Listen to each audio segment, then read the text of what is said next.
So track number 7, which is Deciphering the Archetype. Brutal track. Brutal track.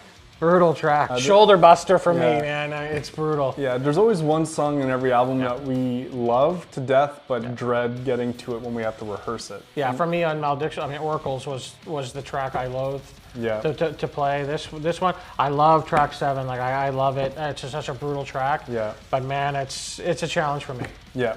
And this was a song that we have no idea how it got written, so it definitely is just one of those songs that appeared. The opening riff, I was showing you Hour of Penance. Yeah, that's right. Yep. Hour of Penance. And I was like, this style of opening would be really cool. And then literally we just kind of wrote that and then wrote the rest of the song. Yeah, I don't really remember the writing process much for it at all. I remember that discussion. Yeah. And we were talking about tracks and feel and parts and stuff. I remember all that for the opening. Yeah. But everything after that, I don't really remember. It's just like it just appeared, I think, one day when we were jamming or something like that, you know? Yeah.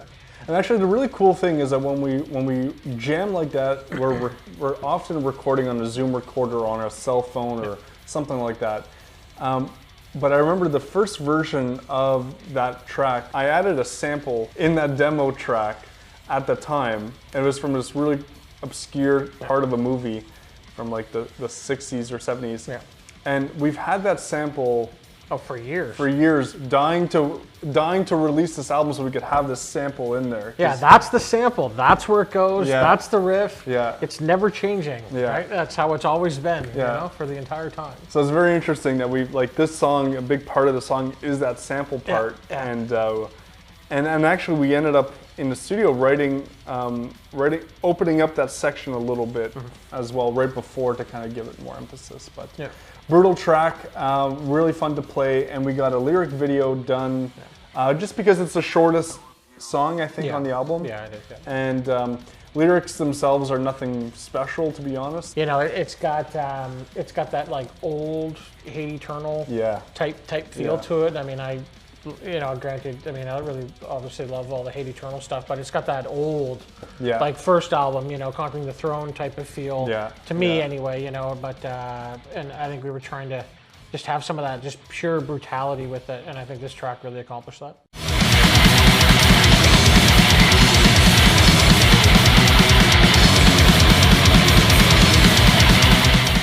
Track 8 is called Impaled upon the Carrionspire. When you listen to the opening section of this song, you know right away that one of our biggest influences is old school Cryptopsy, because it only dawned on us after the fact that it's not just like inspired by, it's almost like ripped off. We just go with heavily inspired by. Heavily inspired by. Yeah.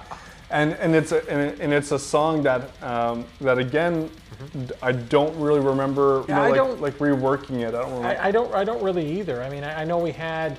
I just remember us really working with like the shots.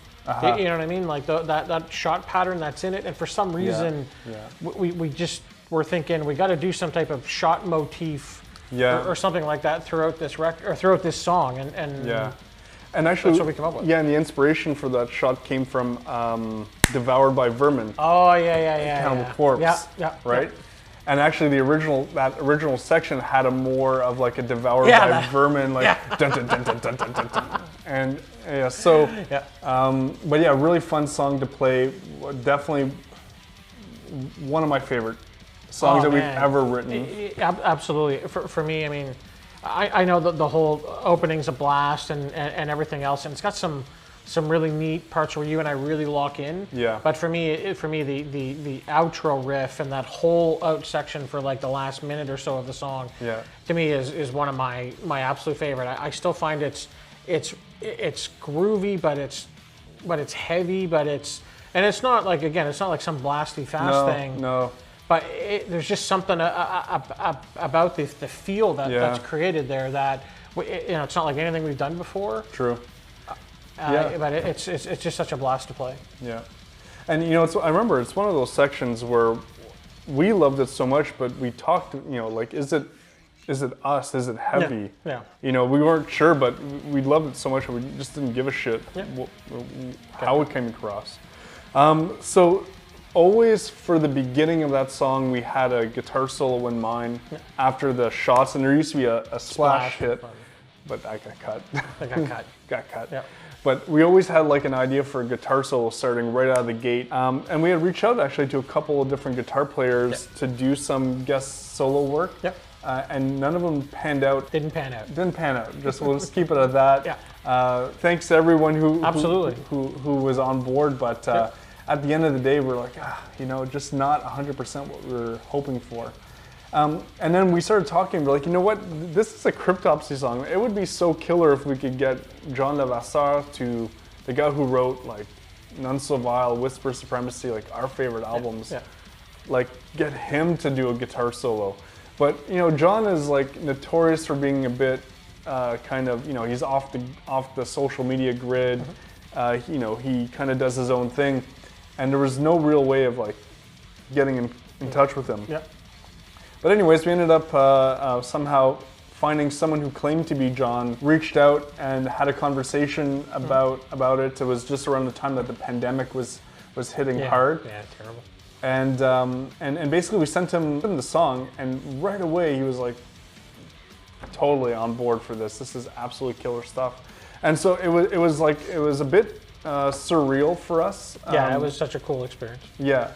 And I remember when we had invited him over to the studio to record his solo, we were kind of joking, like, this is when we realized that it's not actually John Levasseur, it's just like someone... Yeah, maybe it really won't be the guy, you know, it'll be somebody else who show up. Be like, yeah, my name is John Levasseur, but... And I play guitar. I play guitar, and it's a Fender, but I'm not really the guy. And then when we met him, like, you know, his hair was shaved, he was wearing a face mask, so we were like, for sure. Is it the guy? Is that really the guy? But as soon as he picked up the guitar, and it was the guitar. It was the guitar. The guitar. You saw the guitar, you know, and that unique picking style. Oh yeah. You know that he has, right? I mean, undeniable. Absolutely, man. But right out of the gate, I mean, you know, performance aside, which you could hear on the track is like phenomenal. Phenomenal. Yeah. He was just the nicest guy you could ever hope to possibly meet, and super genuine. Loved to talk about just music, and it was such a great experience. It was, yeah. And you know what blew our minds the most was that end riff that you're talking about that we love so much. He really liked that as well, to the point where after he had ripped his solo in one take, you know, like within 10 minutes, like he was done with the solo, something that would take me 10 years to kind of to do. He was like, can you just hit play on that end riff? And he had like learned that song. Yeah, he was jamming on the end riff, man. So cool. Yeah. The only thing else I would do to put the last riff on. The last, I'll just jam the last riff.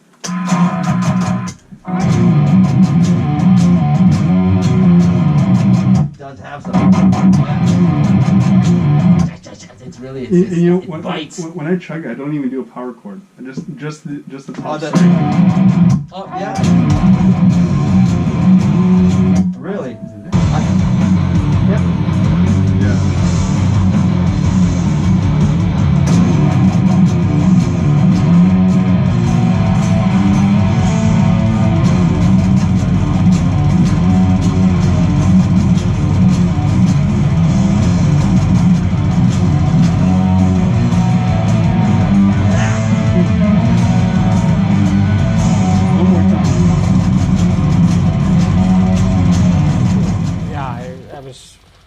Just so blown away by it. Yeah. Just blown away by it. And there was a couple other parts. He was like, you know, I didn't send you this idea, but you know, I have like this kind of lead idea for midway in the song that kind of mirrors this other idea that I have.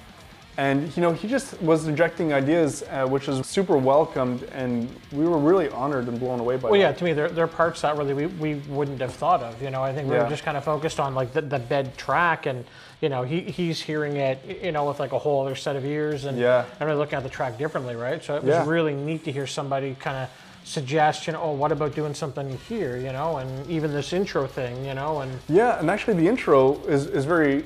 Because you know, John had come in, recorded a guitar solo and a little lead section, and a few weeks later he sent a message. He's like, I wasn't gonna send you this, but I wrote a classical guitar part for the intro of the song. I've been thinking about it, and I think it would really tie in. He was really into that whole thing, and for us, I mean, we were all about about that. So he actually drove all the way back to Ottawa to record a classical guitar section with us. Yeah, no man, incredible experience. Truly genuine guy. Super really, sweet. really proud to have connected, with him and have his performance really on the record.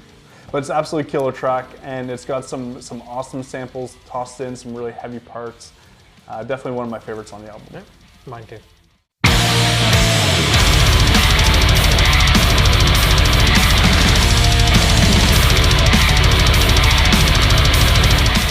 Track 9, which is Beyond the Abhorrence, the final track on the album, was originally, the intro to that song was originally the outro to a song that we wrote back in 2016.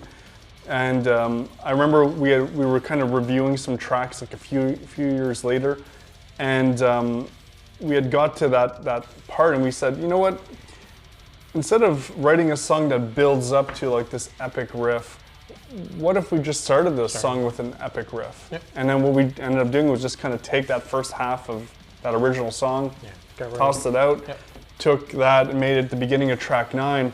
And as soon as we jammed on that, the whole rest of the song, what you hear on the album, is what came out during that jam session. Yeah, it just appeared. I mean, I listened to the demo, recently, and I mean, no changes, no nothing. And I just remember when we did that demo, like the song just came out of us. You know what I mean? We were just in sync, and when we like hit that whole end riff and everything with the shots it just really felt like it truly brought us to the end of a record. That's and right. how that record should end. Yeah. I mean, we've had that track for quite a while. And still totally proud of it to this day. It's a phenomenal track to play, super heavy, really fun, and that whole end section is one of my favorite parts that we've ever written. It's exactly what you said. It's exactly how this album should end, and we kind of knew that. It's always been like, no matter what song we ended up writing, we always knew track 9. This one was going to be track our last 9. track anyway. Yeah, always. For me, I mean, in the studio recording it. Again, always with us. I mean, the one thing we haven't really said is, every song on this record in the studio was done live, right? There's no click track on this record at all. Just Charlie and I really in the room and just playing the songs. But there's a section in the song that we wish now we would have done to a click. Yeah, I mean, it's really fast. It's just hilarious what the studio does to you for perception, right? Yeah. Okay, this section here, we got to make sure we play it really, really, really slow. And we played it slow. We felt we played it slow. Honestly, there's a section in this song where we redid that part a couple times, and we were playing it in our minds. It's really slow. So slow to the point that it sounded like complete junk. Yep. And then we listened back to the play, and it was like dun dun dun dun dun dun. It was just like it was moving still. It's still a million miles an hour, and I mean, like, that's what's on the record. I mean, because at the time we really felt like we had slowed it down slow. And then when we realized that we didn't. We didn't play. And there's another section, like what we called a cytotoxin riff. Oh yeah. Which originally it's played a lot more laid back. On the earlier demos of it, you know what I mean? Like it's a little bit more laid back, and for some reason we didn't really do that in the No, it's just blistering, and it kind of actually takes away a little bit from the feel of that section that we originally intended. Yeah. But we weren't going to go back and re-record that section. No, it's killer. I mean, the track turned out killer. I think that whole just super crescendo build, you know what I mean, like to the end, with that whole shots and just the way that it tapers down, whole thing. Yeah. And it ends with a shot, like no sample, no dragged out sound effect, like no nothing. It's the album starts strong. I think it finishes strong. That's right. Yeah. And lyrically, it's one of the first songs that's written from like a first-person perspective, which I've always find weird for whatever reason. So, but it really had to tie in because of the theme of the whole album. That last track was, about someone becoming the next something, which it'll make more sense once you read the lyrics. Read the lyrics.